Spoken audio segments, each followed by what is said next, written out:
Maat, in ancient Egyptian texts, the Egyptian elite learned how to be part of the elite class through instructions text, such as the instructions of Ptahhotep that used Maat as the basis of concrete principles and guidelines for effective rhetoric. A passage from Ptahhotep presents Maat as instruction. Be generous as long as you live. What leaves the storehouse does not return. It is the food to be shared which is coveted. One whose belly is empty is an accuser. One deprived becomes an opponent. Don't have him for a neighbor. Kindness is a man's memorial for the years after the function. Another passage emphasizes the importance of Maat and how wisdom was also to be found among the women at the greenstones.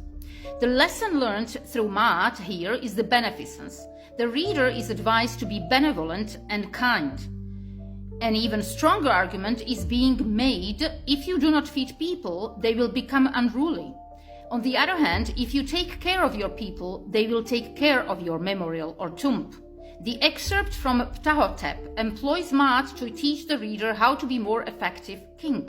The tale of the eloquent peasant is an extended discourse on the nature of Maat, in which an officer under the direction of the king is described as taking the wealth of a nobleman and giving it to a poor man he had abused. Another text describes how the divine king educates the ignorant to wisdom, and those who are unloved become as those who are loved. He causes the lesser folk to emulate the great, the last become as the first. He who was lacking possessions is now the possessor of riches. Performance in ancient Egyptian letters, letter writing became a significant part of the daily function of the ancient Egyptian citizens. It became the means of communication between superiors and families. Thus, Egyptians became incessant letter writers. Letters were not merely mailed to their recipients. They were performed by scribes who often wrote them on behalf of a king.